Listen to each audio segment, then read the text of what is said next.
এখন আমরা যদি দুটি মৌলের প্রতীক দেখি, এরকম দুটি মৌলের প্রতীক, একটি হচ্ছে কার্বন 13 6 এবং নাইট্রোজেন 14 7। আমরা এই দুটি মৌলের প্রতীক দ্বারা কি দেখতে পাচ্ছি? আমরা জানি নিচের বাম পাশের কোণায় থাকে প্রোটন সংখ্যা, তাহলে নিচের বাম পাশের কোণায় আছে 6 কার্বনের জন্য এবং নাইট্রোজেনের জন্য আছে 7, অর্থাৎ তাদের প্রোটন সংখ্যাটা ভিন্ন। প্রোটন সংখ্যা ভিন্ন হলে আমরা জানি এটা তার মানে আইসোটপ হচ্ছে না। আবার এখানে আমরা দেখতে পাচ্ছি কার্বনের ভর সংখ্যা হচ্ছে 13, কেন উপরের বাম পাশের কোণায় আছে 13, অর্থাৎ তার ভর সংখ্যা হচ্ছে 13, এবং নাইট্রোজেনের ভর সংখ্যা হচ্ছে 14, অর্থাৎ তার উপরের বাম পাশের কোণায় যেহেতু 14 আছে, তার মানে তার ভর সংখ্যা হচ্ছে 14। এখান থেকে আমরা কি দেখতে পাচ্ছি? এদের ভর সংখ্যাটাও সেম হচ্ছে না, প্রোটন সংখ্যাও সেম না, ভর সংখ্যাও সেম না, অর্থাৎ এদেরকে আমরা আইসোটপও বলতে পারছি না, আইসোবারও বলতে পারছি না। তাহলে একটু দেখা যাক যে এদের ভিতর কোনো কিছু সেম আছে। আমরা এই দুটি পরমাণুর যদি আমরা ভর সংখ্যা, প্রোটন সংখ্যা এবং নিউট্রন সংখ্যা বের করতে যাই, আমরা কি পাই? এখানে ভর সংখ্যা আমরা কত পাচ্ছি? কার্বন 13, তার মানে উপরে আছে 13 আছে, তার মানে এটার ভর সংখ্যা হচ্ছে 13। নাইট্রোজেন 14, তার মানে এর ভর সংখ্যাটা হচ্ছে 14, কারণ এর উপরের বাম পাশের কোণায় আছে 14। প্রোটন সংখ্যা দেখতে পাচ্ছি কার্বনের জন্য নিচের বাম পাশের কোণায় 6 আছে, তার মানে এর প্রোটন সংখ্যা বা পারমাণবিক সংখ্যা হচ্ছে 6। নাইট্রোজেন নিচের বাম পাশের কোণায় আছে 7, তার মানে এর প্রোটন সংখ্যাটা হচ্ছে 7 বা 7। আর নিউট্রন সংখ্যা আমরা কি জানি? আমরা যদি ভর সংখ্যা থেকে প্রোটন সংখ্যাটা মাইনাস করে দেই, তাহলে কিন্তু আমরা নিউট্রন সংখ্যাটা পেয়ে যাচ্ছি। নিউট্রন সংখ্যাটা কত হচ্ছে? ভর সংখ্যা হচ্ছে 13 মাইনাস 6 ইকুয়াল টু 7। অপরপক্ষে এই নাইট্রোজেন পরমাণুর ক্ষেত্রে আমরা দেখতে পাচ্ছি এর ভর সংখ্যাটা হচ্ছে 14 এবং এর প্রোটন সংখ্যাটা হচ্ছে 7, তাহলে 14 মাইনাস 7 ইকুয়াল টু কত? 7। হ্যাঁ, আমরা কিন্তু এখানে একটা সমান জিনিস পেয়ে গেলাম, যে আমরা দেখতে পাচ্ছি দুটি পরমাণুর জন্যই নিউট্রন সংখ্যাটা কত হচ্ছে? 7, অর্থাৎ দুটি পরমাণুর জন্যই, কার্বন পরমাণুর জন্য আমরা নিউট্রন সংখ্যা পাচ্ছি 7, নাইট্রোজেন পরমাণুর জন্য আমরা নিউট্রন সংখ্যা পাচ্ছি 7। যেহেতু দুটি পরমাণুরই নিউট্রন সংখ্যা একই, এরকম দুটি পরমাণু যাদের নিউট্রন সংখ্যাটা এক কিন্তু প্রোটন সংখ্যা এবং ভর সংখ্যাটা ভিন্ন, তাদেরকে আমরা পরস্পরের বলতে পারবো আইসোটোন। তাহলে আইসোটোনের সংজ্ঞাটা আমরা কিভাবে দেব?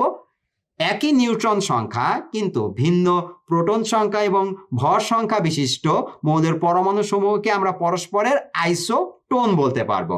আমরা আরেকটা উদাহরণ দেখি, যেমন আমরা যদি দেখি ক্লোরিন 37 17, পটাশিয়াম 39 19 এবং ক্যালসিয়াম 40 20।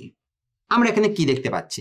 আমরা দেখতে পাচ্ছি এই তিনটি পরমাণুর মধ্যে এখন আমরা যদি ভর সংখ্যা, প্রোটন সংখ্যা এবং নিউট্রন সংখ্যাটা বের করি, এখানে প্রথমে আছে ক্লোরিন। ক্লোরিনের ভর সংখ্যাটা উপরের বাম পাশের কোণায় 37 আছে, তার মানে এর ভর সংখ্যাটা হচ্ছে 37। পটাশিয়াম উপরের বাম পাশের কোণায় আছে 39, তার মানে এর ভর সংখ্যাটা হচ্ছে 39। ক্যালসিয়াম উপরের বাম পাশের কোণায় আছে 40, অর্থাৎ তার ভর সংখ্যাটা হচ্ছে 40। প্রোটন সংখ্যা যদি আমরা দেখি, ক্লোরিন নিচের বাম পাশের কোণায় আছে 17, তার মানে এর প্রোটন সংখ্যাটা 17।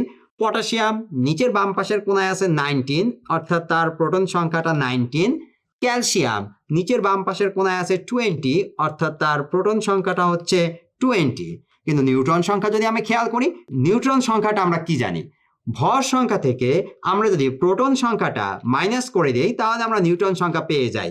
তাহলে আমাদের নিউট্রন সংখ্যাটা কত হচ্ছে? 37 মাইনাস 17 ইকুয়াল টু 20।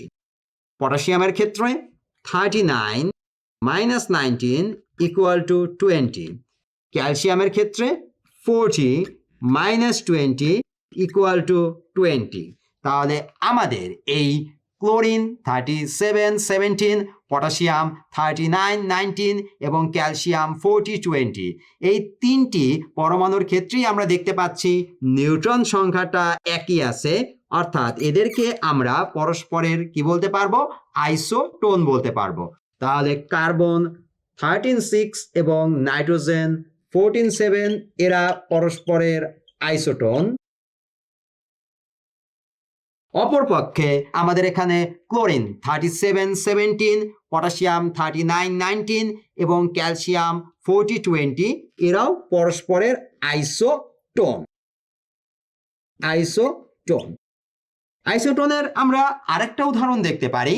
এই যে এরকম যদি আমি লিখি যে সোডিয়াম 2311 এবং ম্যাগনেসিয়াম 2412। আমরা নিউট্রন সংখ্যা বের করতে চাচ্ছি। আমরা দেখতেই পাচ্ছি নিউট্রন সংখ্যা কত।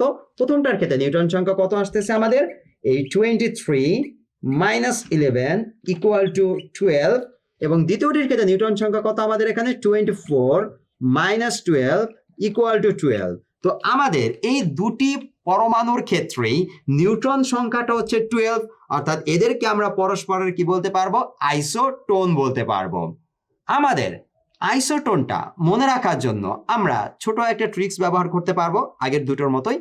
একইভাবে আমাদের এই আইসোটোনের ক্ষেত্রে আমরা একদম লাস্টে কি দেখতে পাচ্ছি, ন দেখতে পাচ্ছি। যেহেতু আইসোটোনের লাস্টে ন আছে, ন দিয়ে আমরা মাথায় রাখবো, ন দিয়ে বোঝাচ্ছে নিউট্রন সংখ্যা সেম। ন দিয়ে বোঝাচ্ছে নিউট্রন সংখ্যা সেম। তাহলে আমরা আইসোটোনটা তাহলে কি বুঝলাম, একই নিউট্রন সংখ্যা কিন্তু ভিন্ন ভর সংখ্যা এবং প্রোটন সংখ্যা বিশিষ্ট পরমাণু সমূহকে পরস্পরের আইসোটোন বলা হয়।